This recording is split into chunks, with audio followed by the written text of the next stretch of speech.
Honest J. Nowak. Coming at you live. Alright.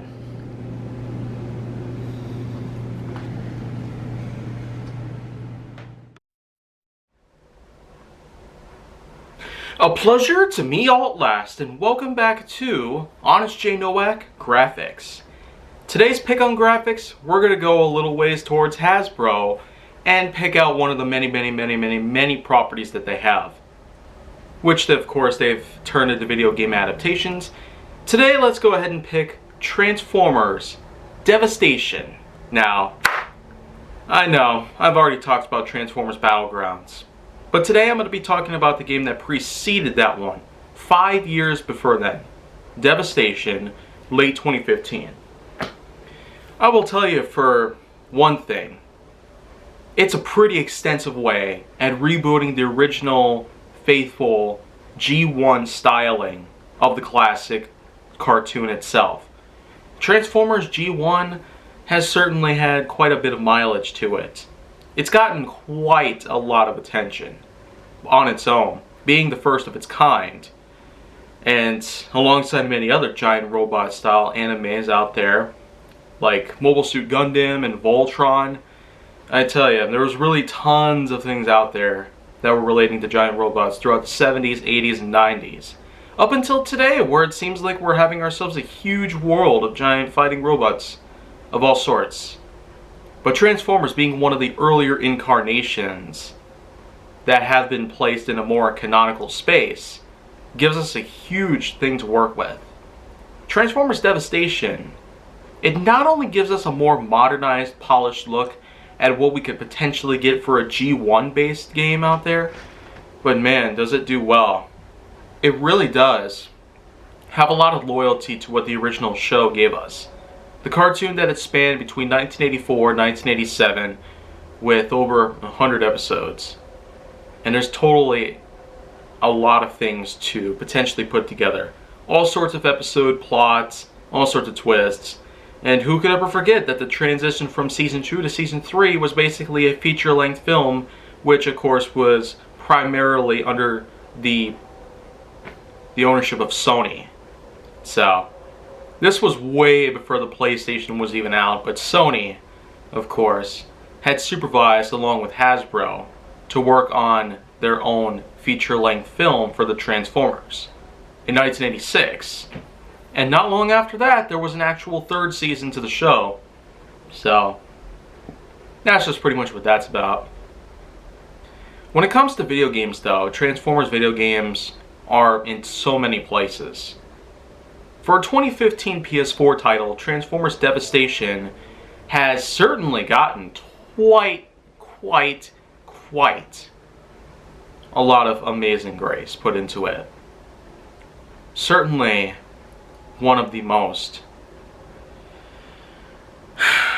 I will tell you, I went ahead and bought a copy of this back in September 2020. This is yet another big example of a game that I played last year, and yet another fine example of how good of a year 2020 really was. But when you look at it in most ways, you might not think of a G1 Transformers game the same way as you might do with other Transformers games. There have been adaptations left and right. Of course, we all know that the most recent PS4 title for the Transformers was Battlegrounds, and that was in August 2020. So, as recent as that was, I mean, that would happen to be more like a puzzle or gridlock sort of game, akin to maybe an interactive chess. But Devastation was actually more like a PS4 Transformers game that you would expect to show up in the marketplace. It basically had the combination of third-person shooting, unarmed combat, as well as vehicular combat. And not to mention, high-paced driving, which is very akin to that of most driving games out there like Gran Turismo, MX vs. ATV, Monster Jam Steel Titans, and plenty of other PS4-style racing games of all sorts. So Devastation really has a nice variety to work with. But it also happens to be a bit more like an open world sort of mechanic, and that's not necessarily how its engine was designed, but it almost feels that way, because you do get to explore a lot of places in certain stages of the entire game.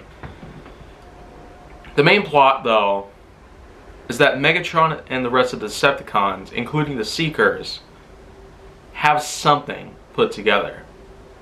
Shockwave has a huge armada of different machines. It's almost akin to like what happened in Transformers Dark of the Moon, pretty much, where the Drills and Shockwave were pretty much both tearing apart the city. And Devastation almost pays homage to that with that same exact sort of process. But, of course, we also cannot forget the fact that you do also get to play as different Autobots of all sorts. It's kind of too bad that you don't really get to play as different Decepticons, unlike with the Transformers Cybertron series from 2010 to 2014, starting with Roar for Cybertron, then Fall of Cybertron, and then Rise of the Darkspark, which is basically a combination of both the Cybertronian continuity and the Michael Bay-verse continuity, as Age of Extinction was already out in theaters, and Rise of the Darkspark, at the same time it tends to be almost like that of a sequel to Fall of Cybertron. It also pays a lot of things out to what Age of Extinction gave us. So, I mean, that's just pretty much what that's about. But it is important to note, though, the many Autobots that you get to pick include Optimus Prime, Bumblebee, Sideswipe, and Grimlock. And I might as well go ahead and mention a few things about the mechanics when operating these characters.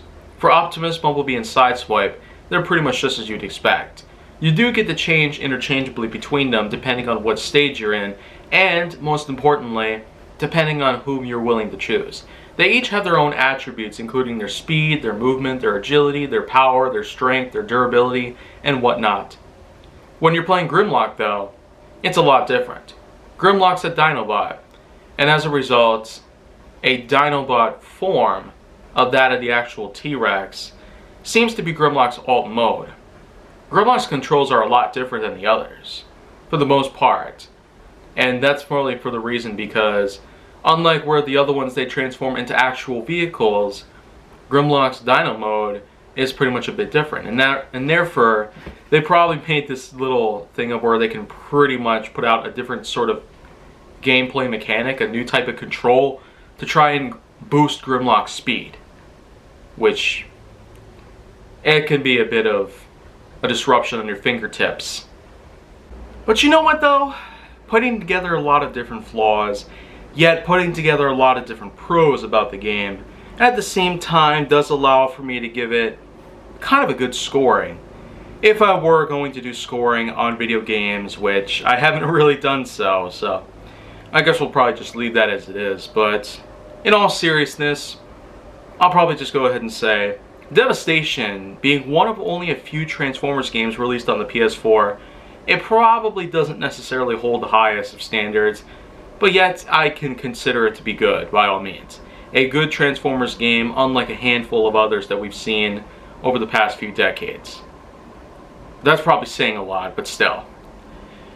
That's probably going to be it for today, though. So, if you want to see more, go down to my channel, then make sure that you like, subscribe, comment, follow me on social media, and stay on the Hollywood side.